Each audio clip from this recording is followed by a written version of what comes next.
A near-perfect reality is sort of defined not by its perfections, but by its imperfections. In our case, quite literally, the life came from this one deviation of symmetry. The perfectly symmetric universe would now have nothing in it but light. How boring is that?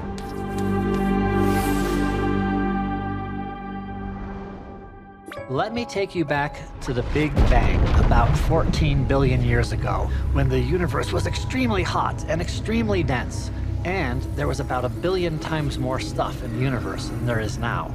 There was matter and antimatter. With this matter, we have protons and neutrons and electrons, and with this antimatter, we had antiprotons, antineutrons, and anti-electrons. These days, you look around, you don't see much antimatter. Why is that? The universe expanded, and as it expanded, it cooled down. When matter, such as protons, meets its partner antiproton, they annihilate and burst into light. But we don't see in the universe only light.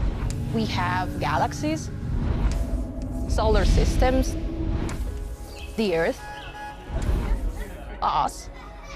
So we are part of some leftover protons and neutrons and electrons that happened at the very beginning of the universe that didn't find a matching antimatter couple.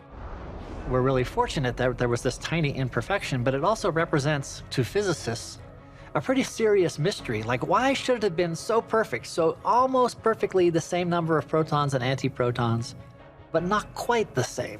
And it's what motivates us to go back and look at tiny asymmetries today and see if we can find this missing imperfection that explains the existence of the universe. We're looking for fossils of the Big Bang in modern particles. There is this argument that the same theory that explains the original not quite perfect asymmetry between the protons and the antiprotons, those theories also predict that the electron should have an asymmetry. They think that the North Pole might be ever so slightly positively charged and the South Pole ever so slightly negatively charged, so it would have what's called an electric dipole moment, because there's two poles and there's electric charge on them. Every time someone's gone to measure it, they find them to be exactly the same. You're trying to measure something that's very small. You can think of measuring the EDM like measuring the roundedness of the electron. If the electron were the size of the Earth, it's kind of measuring how round the Earth is down to a layer of hydrogen atoms, say. When you go into a MRI machine, the protons in your body are being put into a large magnetic field, and that's what the doctors are looking at, is the protons wiggling in your body.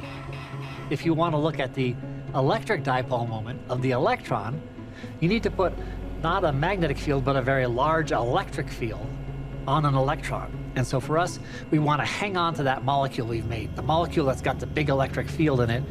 We charge it up, we put it in an ion trap, and in that ion trap, we can keep it for several seconds, which is long enough to make a pretty good measurement. We've been working on this measurement for over 2 decades, and we have made much, much improved measurements.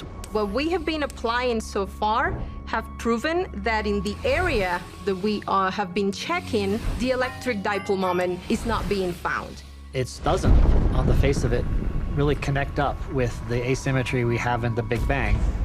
All is not lost. The work we've made so far has taught us, among other things, how to make a much better measurement, and that's really where we're headed now. We've started a new generation experiment, but success in that 3rd generation experiment is still some years out. If we find it, it's interesting. If we put a tighter limit on it and we don't find it, that's also interesting, in a different way, but just about as interesting.